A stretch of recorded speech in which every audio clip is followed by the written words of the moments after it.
all comes down to, I think the biggest challenges of our profession currently is the declining number of engineers. And I want to speak about bridge engineers at least. It's the declining number of bridge engineers. I think that's the biggest challenge that we have to overcome, as in that we keep saying that we need better infrastructure, we need better bridges. And one day, though, all of us asking is going to say, okay, then sure, let's build them. And then we're going to need the people.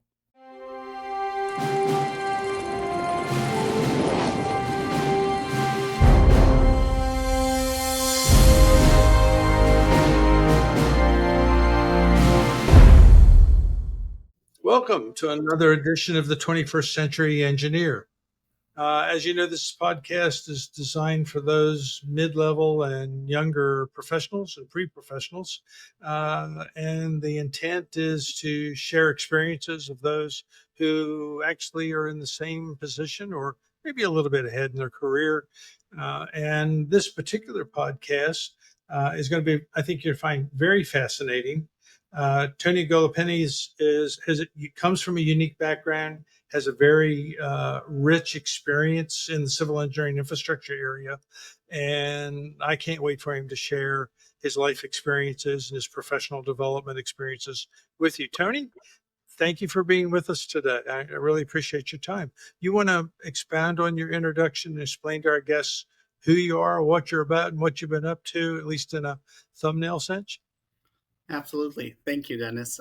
Thank you for having me in your podcast. Really excited to be here today. As Dennis said, my name is Tony Golopany. Actually, Tony is my American nickname. My full name is Meriton Golopany, but it has that T-O-N at the end.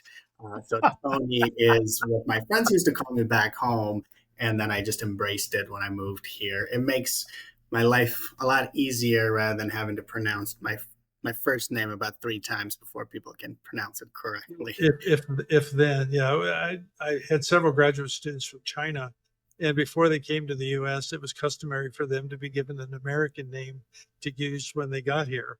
And I generally would refuse to use it out of respect to them and to their family. So, but in your case, Tony, you won't go on. Yeah. And so I am from a very small, beautiful country in Southeast Europe called Kosovo. I was born and raised there. I lived there for most of my life. I even did my undergraduate degree there at University of Pristina in civil engineering. And then at around age 22, I came to the United States and did my grad school in Syracuse University for bridge engineering. And since then, I've been living and working in Baltimore, Maryland as a bridge engineer.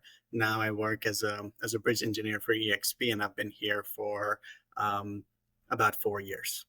And I've been, throughout my years as a civil engineer here, I've been very heavily involved with ASCE. And I love the hashtag ASCE made me, because I truly believe that since the first day I started volunteering with ASCE till today, it has propelled my career, made me so many friends, and I just made me love the profession more. Yeah, I completely understand, Tony. It's same here.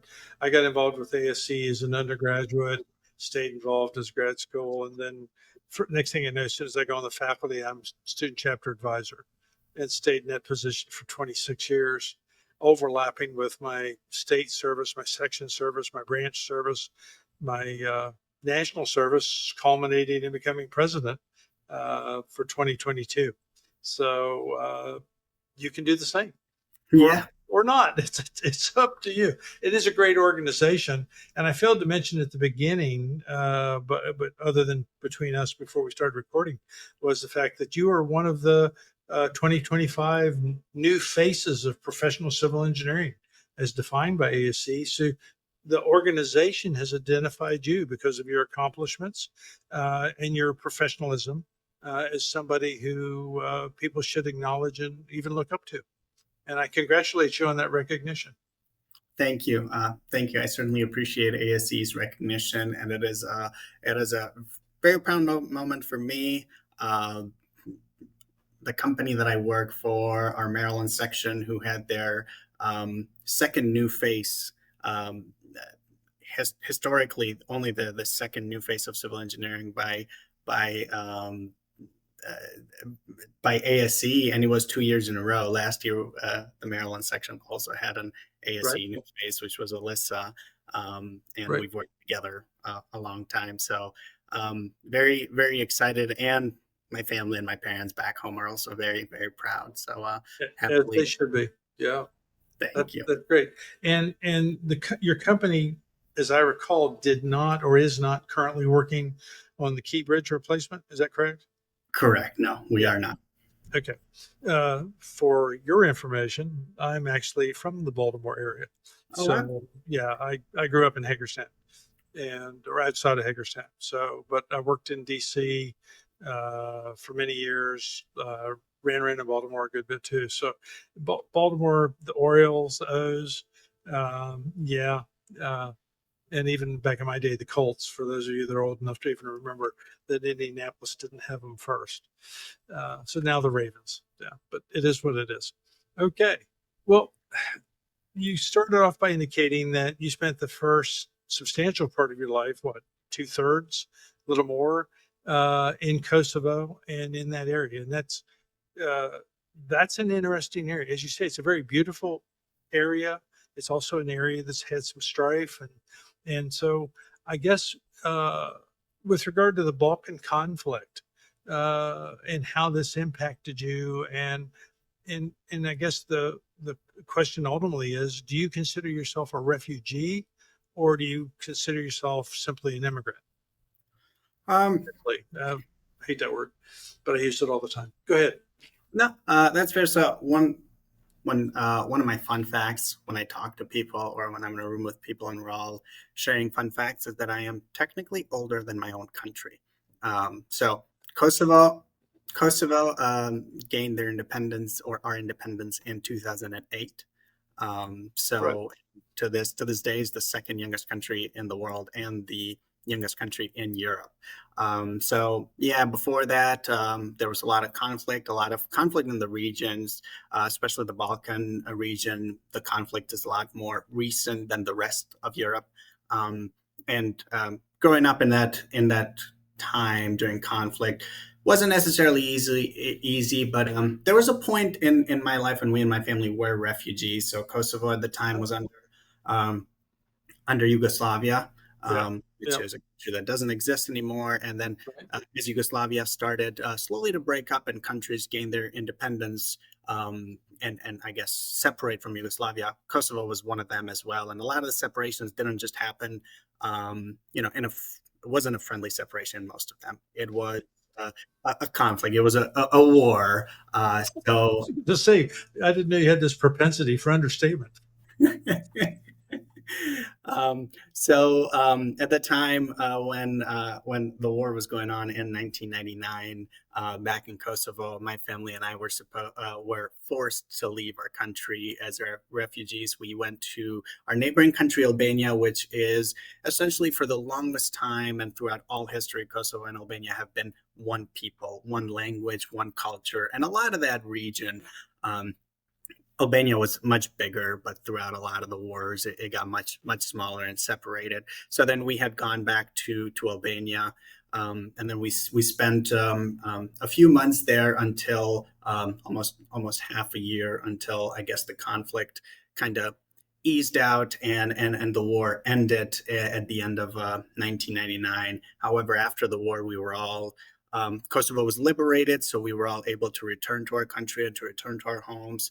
A lot of the country didn't look like it was before we left it. No, of course not. Yeah.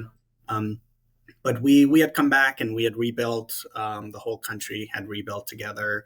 A lot of the infrastructure was destroyed. A lot of the houses were destroyed. A lot of nature was destroyed. Um, but nothing brings people together like shared trauma, I would say. So people got together and they rebuilt the country. It's doing much better now. And then throughout Yeah. the years 2000 all the way to 2008, we were under the nature protection for a while until we were deciding what what was this going to be? Was it going to be a separate country? Was it going to be joining Albania? But ultimately, it was decided or voted that Kosovo was going to be an independent country. And then since then, 2008, we have been operating as an independent country. And things are getting much better. The country has been rebuilding. It's beautiful there right now. It's got the youngest population in Europe. So it's when you go there, you feel there's a lot of hope in the air, and there's a lot of young people, and it's loud and noisy, and a lot of young people, and it's full of hope for the future. That's excellent. It's great. It's understandable. Us old people, you make us move. A lot of us don't want to ever move in the first place, but you make us move. So then the question comes, do you move back? Well, yeah, I'm okay where I am. You going back, that leave me here. But your parents moved back, and they're now still in Kosovo, right? Correct. Yeah. We all moved back. After I moved back, I still grew up there and lived there uh, for almost 20 years. Well, for almost 15 years before I moved to the States. Yeah. Okay. Thanks. Um, Seeing that, I hesitate to use the term, but I'm going to use it anyway. Seeing that devastation on the civil infrastructure, uh, particularly when you return to the country, do you feel that that had some impact on your decision to ultimately become a civil engineer? And and one of the issues I know, having been in the States, I was doing some travel, international traveling, but not in that area. At least not directly. I flew over there a couple times with the international travel. But anyway, I know that bridges were an issue. They're always a kind of a weak link in transportation structures anyway, transportation networks. So did what you go back to have an impact? Did it motivate you to become a civil engineer, or was there something else that put you on this path to what you're doing today? Well, that's a good question. Yes, when a country goes through a conflict or a war, sometimes some of the first things that get hit are infrastructure, and especially key infrastructure points such as bridges to probably stop the movement of the people, or just make it difficult for the army and everybody else in the country. So yeah, seeing that a lot of the infrastructure was damaged. And seeing people really come together to build an infrastructure, a lot of the bridges as well, especially in a hometown, in my hometown. Um, Hometown is split in two by a beautiful river that goes through, and then there's a lot of bridges. We're known as the city of bridges, really. So there's a lot of Right. bridges across the river. So throughout the conflicts and the wars, and even throughout the floods in the past, a lot of these bridges um, had been either destroyed or damaged. But it was always one of the first things that got built, and especially after the war, it was one of the first things Oh, okay.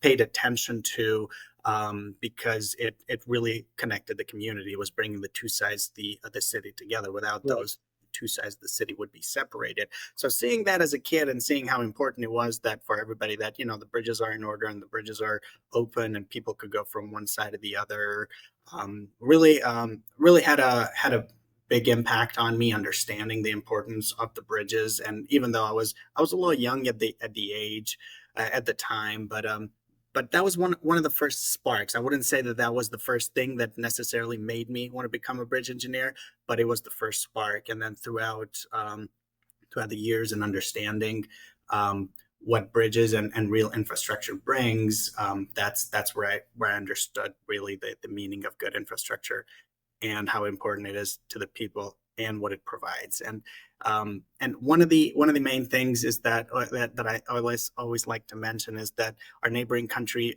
Albania, is very close by. From my hometown, you can drive for about 20 minutes and you'll be in Albania.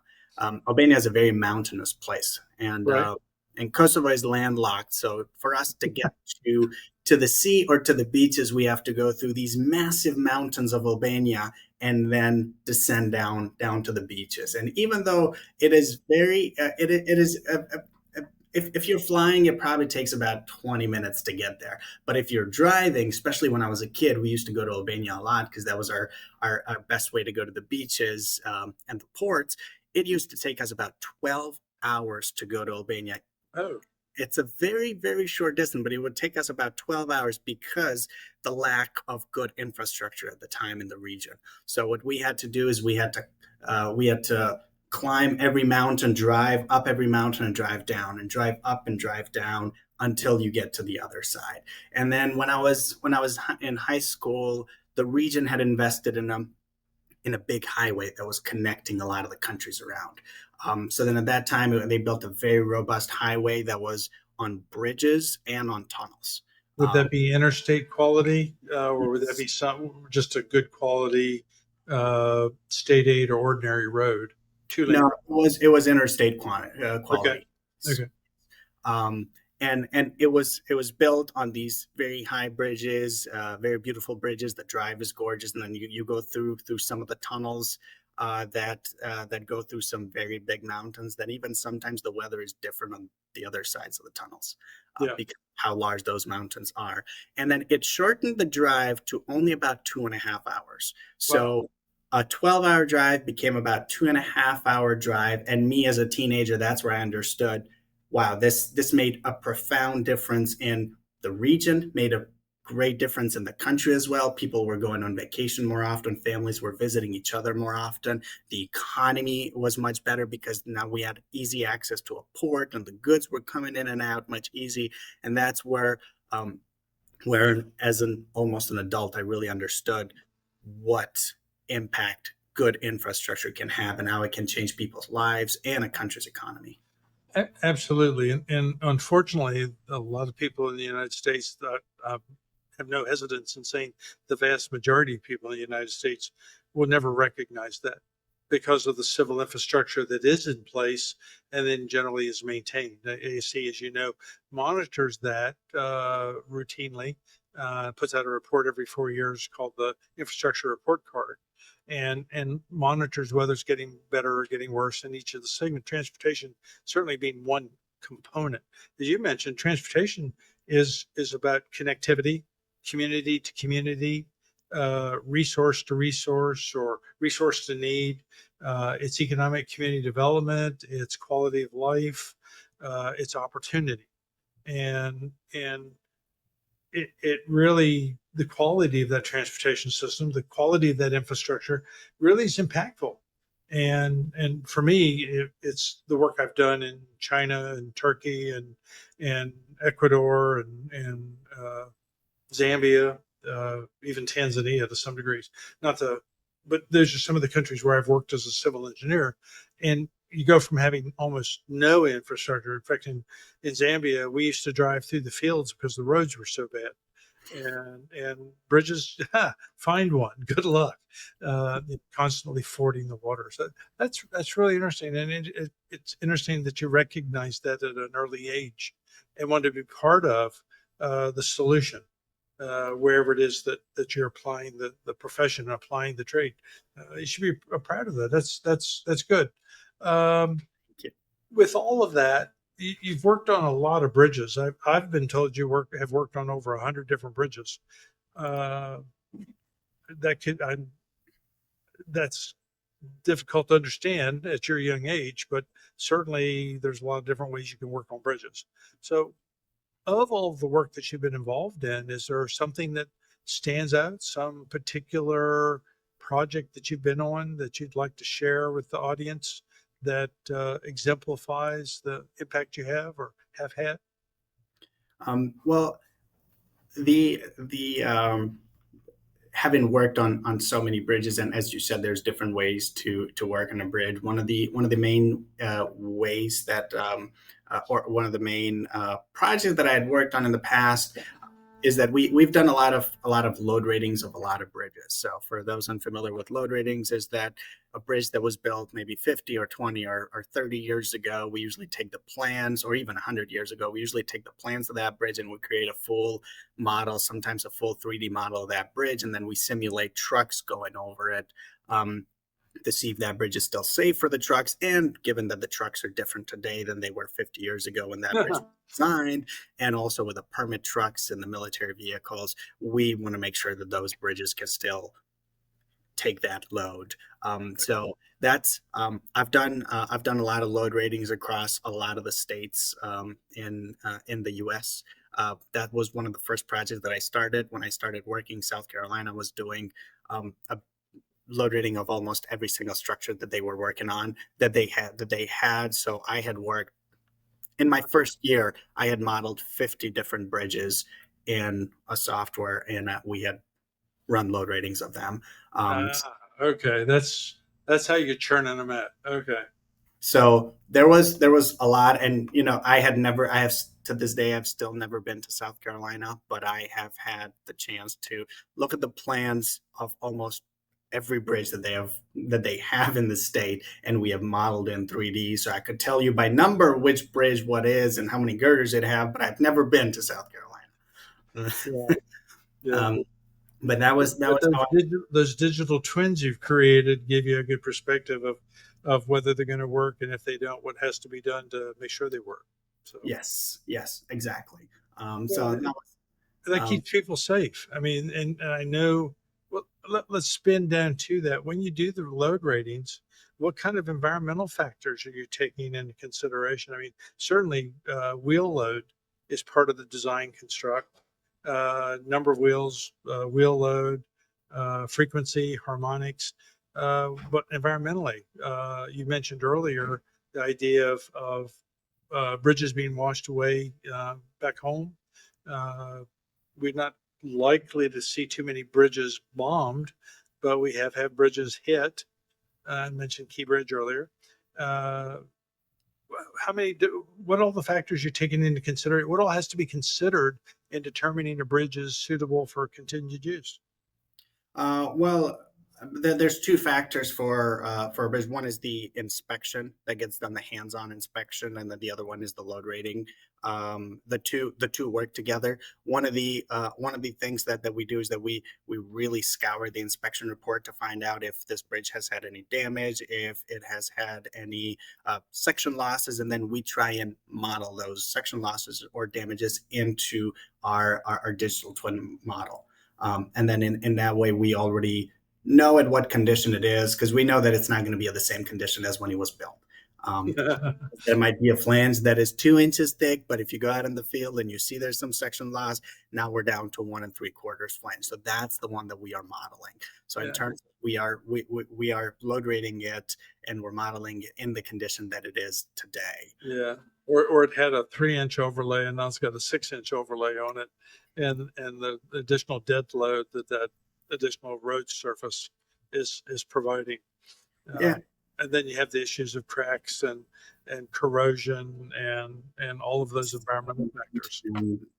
Yep, and yeah. So there's a lot, and even sometimes, to be honest, we've had so many times when it's impossible to find information. The bridge was built and then it was rehabbed about 20 years later, but those plans don't exist.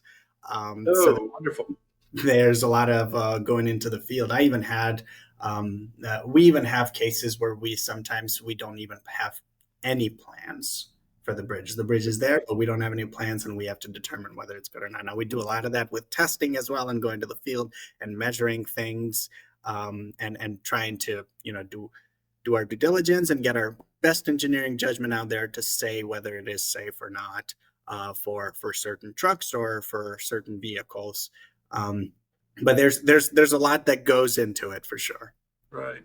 I told somebody from EPA a long time ago, for a different reason I won't get into, that if their comment was relative to bridges and culverts, and you know what, they're they were kind of, and I'm an environmental engineer, but it was kind of one of those, you really need, they didn't see the purpose for all the bridges and everything. And I effectively said, on your way back to Atlanta, count all the bridges and all the culverts. It's easy to see them because of the embankments, the guardrails, the sides. If it's a culvert, you'll know when you're crossing, and count them and tell me how many times you'd like to have to slow down and ford a creek or somehow get across a creek or a river if that wasn't there, or wait on a ferry if that wasn't there, or how that impacts the drive home that you're going to take for granted, uh, because all that infrastructure is already in place. That's, yeah, it's, people take it for granted. They don't understand. how important it is until it goes away. Yes. We the literally in my own neighborhood, we have one bridge that separates 80% of the subdivision from the main road, and that bridge, as of this morning, is now under reconstruction. Uh, in part because I went to the board 3 years ago. This is June, right? No, it's July. Oh, yeah, 3 years ago. I went to the board and I said, "Hey, by the way, while you're working on the road, have you ever looked at the bridge? Because I have, and the foundation's failing." And of course, 3 years later, they're working on it. That doesn't speak a lot to them, but anyway. But it is. We take them for granted until they're not there anymore. We Uh, do. yeah, let me shift your gear just a little bit. Obviously, you've experienced a lot of uncertainty in the analyses that you've done, the bridges you've analyzed, even ones you've designed. What would you say was the most difficult obstacle uh, that we have to overcome today? What are the obstacles you see us having to overcome in Yeah. terms of infrastructure, in terms of bridges? I know, Um, off the wall question.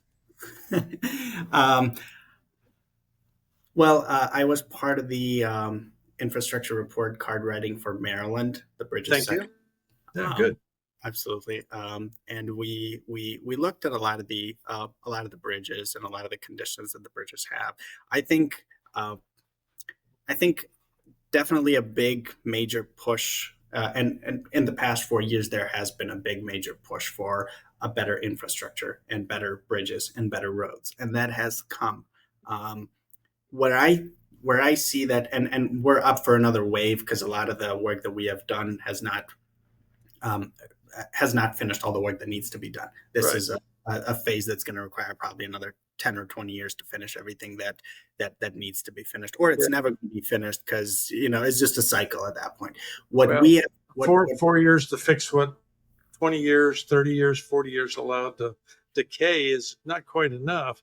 And as you say, then the problems only continue. You get one thing fixed, something else uh, needs repair now too. So Yes. yeah, never ending.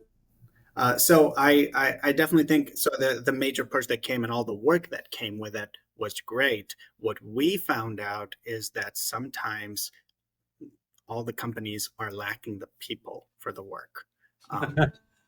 Um, Yeah, because and I've seen this speaking with colleagues and everybody, not just in Maryland but across America. We are all getting amazing jobs, and even with the contractors as well. That a lot of contractors are bidding a lot of jobs, and then when we're winning all those jobs, then getting all those jobs done. So it all comes down to I think the biggest challenges of our profession currently is the declining number of engineers. And I want to speak about bridge engineers at least. It's the declining number of bridge engineers. I think that's the biggest challenge that we have to overcome, as in that we keep saying that we need better infrastructure, we need better bridges. And one day, though, all of us asking is going to say, okay, then sure, let's build them. And then we're going to need the people. yeah. This is what we need, and this is who we need to help us get it. And for those that haven't ever heard me talk on this subject before, workforce development, what have you, the basic numbers, if you compare the numbers of engineers coming out of just United States schools in civil and environmental and construction engineering, and compare it to the demand for civil engineers and environmental engineers, construction engineers, based on the U.S. Bureau of Labor Statistics, we're putting out a shortfall of between 5,000 and 7,000 graduates a year against the need. So for the next 10 years, this problem's only going to get worse unless we can figure out a way to attract more dynamic, viable people. Or the other option is to help those individuals find ways to be increasingly productive without overly stressed, overly burdened, under supported. And these are all things that various people are working on. In fact, my company's working on it. The company Procurement that I'm CIO on, we're working on a strategy that allows individuals to come on, help solve problems, and move on to other projects in a environment, in a model that's really more international, less U.S. flavored. and it has the potential of addressing some of those needs, but it's not going to address all of those needs. And but it's a start, and I think that's a great observation. We really do need more bright, active, committed, professional individuals just like you. And I guess cloning's not going to work, so I guess we'll have to figure out another way to do it. Uh, We definitely do need to, and we do need to do it fast. I would think because I yeah. agree. Right now might not be um, too big of a problem per se, or it is a problem, but it's not to that tipping point. But in 10 years, the tipping point might come where we'd say, okay, now we got too much work and not enough people. Well, and as you know, because of both your undergraduate and advanced degree work that you've done, you don't walk out of high school and become an engineer.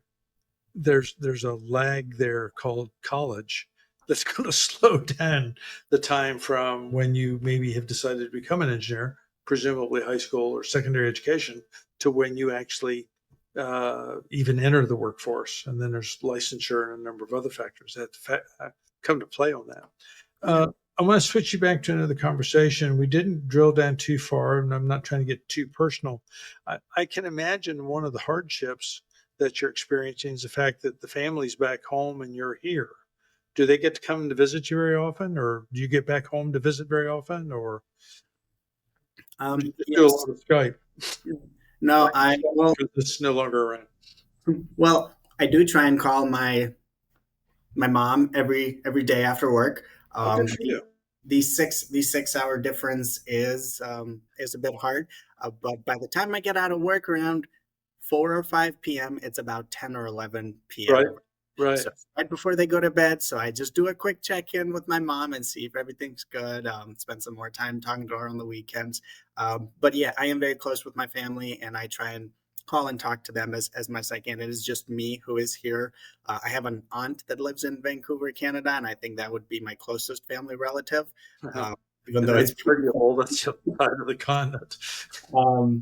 um, but yeah, all my family is still there. I try and go visit about 2 times a year, and then I try and have my parents come by about once or twice a year, depending on. My parents love to travel, which worked out well for me, because then I can always lure them in with, "You guys want to come visit?" And then we'll hit another city or another state, and we'll see this or that, and that gets them to come visit for sure. There you go. Well, good. But Well, good. yeah, it's definitely hard, and it's definitely not easy being alone and moving all the way to the other side of the world. But thankfully, I've created a great group of friends, a great family here. My wife's family is all here, and they're great, even though they all live in Michigan. But I get to see them a lot too, and they're all great. So I've created a family and a life here, and I I definitely enjoy my time here. Super. And having that support, whether it be family or friends or colleagues or even the society, to back you up, to give you the resources you need, to give you an opportunity to not only feel appreciated but to feel supported. And that's just, I can't put any simpler than that. Having that community support, that community of support, I should say, uh, whomever that represents. And I do understand I have a daughter that works in Maui and another a daughter that works in Central Florida, excuse me, Central Washington. And don't get just really don't get much of a chance to see them. And I'm sure your parents miss you much the same way as you miss them.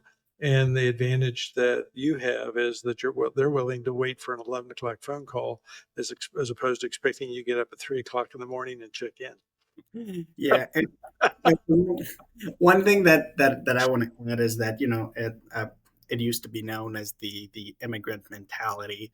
Um, uh, Uh, yeah, back in the 90s is that so one of the things that I get that's my biggest motivator to work hard, work on meaningful projects, right.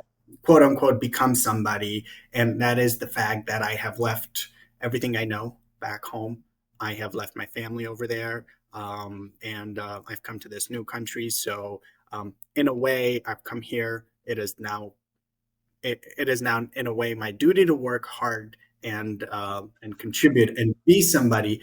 because because of the sacrifices that I've made in a way. Yes, and that they have made. Yeah, Yes. I've heard it, understood it, never really lived it, other than the fact that I moved 900 miles away from my family to do what I do, and really never got a chance to get back. So I kind of understand, but not at the level that you're talking about. Let's move on to something else. We're running out of time here, and you've got so much to share, or at least I think you've got a lot to share. And another issue that I'd like to talk about with you is this drive to be make a difference, to be a change agent. My words, which is what you're doing. You're being impactful, and one way that I understand that you're being impactful is that you're helping to raise money for scholarships. Is that true? And Yes. supporting students financially. What what Yes. what what are you doing? What's up? So the American Society of Civil Engineers in Maryland has a scholarship committee, and that is the first thing I actually volunteered in an ASCE. That was my first link to ASCE, the Maryland Scholarship Committee. Oh, okay. I'm taking a deep breath because I was on the scholarship committee at National last year. I'm sitting there. Tony wasn't there. Keep going. No, it is the Maryland, and That's fine. Yeah. we throw a fundraiser every year, and we raise money every year, and all the money that we make from that fundraiser, we take them straight to the three civil engineering universities in Maryland. We put them. I guess we just send the money to the endowment fund there, and this has been going on for a very long time, much longer than me, probably about 20 to 30 years, much longer than when I started. And people have been in that committee for all those 30 years. But so far, they've hundreds of thousands of dollars have been raised through the committee, and have been helping these students. And we get a chance to invite these scholarship recipients from the money that we raise to our events, and we get to meet them, and we get to talk to them, and we get to go to the universities as well, and we actually get to see firsthand the difference that our efforts are making.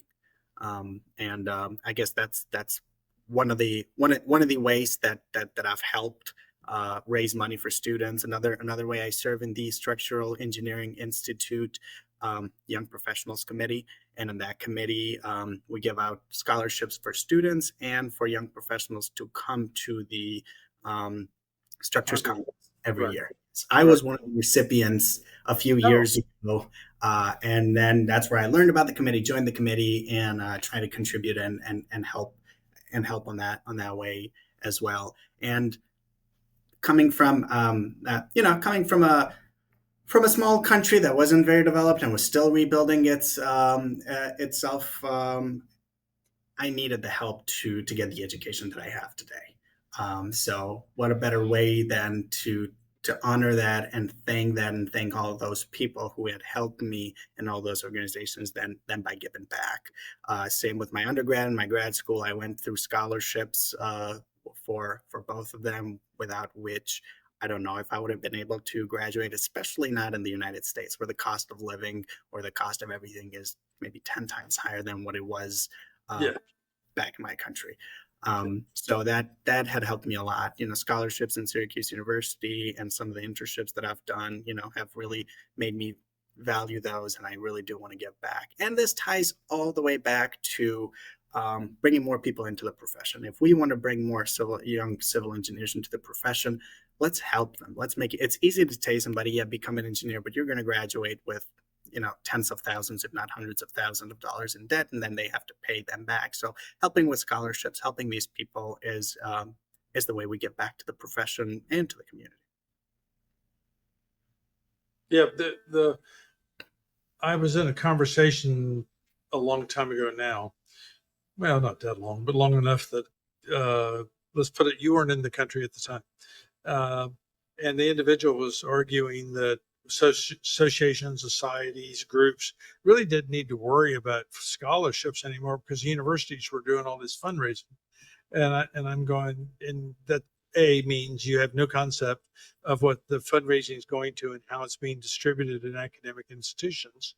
Um, and B, you don't recognize how tuition is skewed. I mean, today more than ever, students are graduating with horrendous amounts of debt.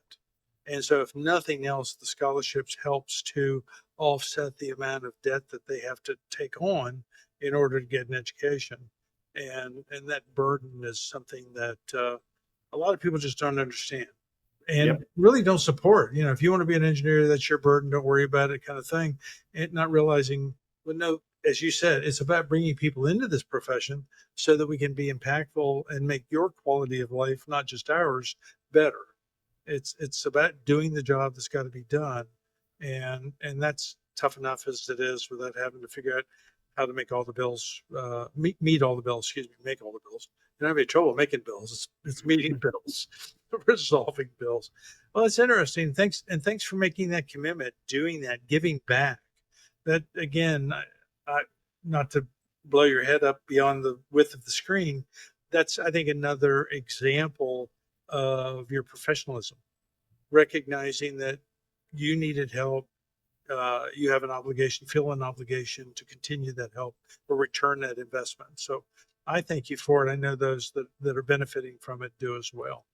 To wrap things up, I guess let me give you a few minutes to kind of think about or share with what you think the hope, you know, what's your hope for the profession? What do you see the future bringing? Is there anything that we've touched on that you'd like to amplify, or anything we didn't touch on that you'd like to lift up? Well, I definitely for the profession, I guess two things that I'd really want. Uh, One for the profession is one to really get the value that the engineers provide out there. You know, it's not very well known of all the value that us civil engineers provide in infrastructure and in the quality of life, really. So I think that as maybe natural disasters and as other disasters are getting more prevalent lately, we are seeing the effect that strong buildings and buildings built up to code or bridges built up to code or built to withstand these things are really changing the outcome. So I think that's where us providing the value as engineers is truly coming in, and I think that's the one thing that I really wish for the profession, that we keep emphasizing and we keep promoting the value that we bring as engineers and how important infrastructure and how important building and environment is for us, and we actually get that value across. Because I'd say out of all the engineers, civil engineers might be the most undervalued ones. Um, Yep. and then second, really echoing and really showing the younger generations, or encouraging the young generations and starting not really starting in high school, starting earlier, and how cool it is to be an engineer and how cool it is to build things, and the quality of life that we'll get through it, and the mission that they will have, to say that they were able to contribute in building something that will last for years or centuries. I think that's another message that we really need to get across and get the people that we need to help us build better. Yeah, I couldn't agree more. Again, having lived, being at my position in my career, my point in my career, lived it, understood it completely. Sounds to me like, though, you're carving out some additional job opportunities. I can hear you talk as a mentor. I can see you working with outreach programs. Um, and so there's a lot of work for you to do out there, Tony. And I challenge you to do it. I guess is the simplest. Yeah, we've when I was your age, we were told, actually your age and younger, we were told you never talk about what you did because it sounded like being braggadocious and or non-professional, unprofessional. And it was wrong. It was wrong when they said it. It was wrong then. It was wrong today. And we don't have to be braggadocious, but we do need to communicate the importance of what we do, because people, as I said earlier, are going to neglect it, take it for granted. So if for no other reason, they probably will never go any place where it isn't readily available. So, and even with the aging infrastructure we have today, people kind of atrophy into, well, that's the way it is. Uh, and so we'll just accept it until the point where, again, the bridge fails, the road's gone, the water kills people, and we don't need to ever get there. We truly never need to get there. So, with that said, I thank you for spending time with me today, with my guests today, the people that have listened to us. I appreciate you sharing so openly about your experiences back home before you came here, and now that you are here, and reflecting, shining a light on the impact that you are having today. I guess the next time we talk, you probably have 200 bridges under your belt, and I can understand that too. I actually have been down that path as well in a different way. To those of you that are listening today, thanks for joining us.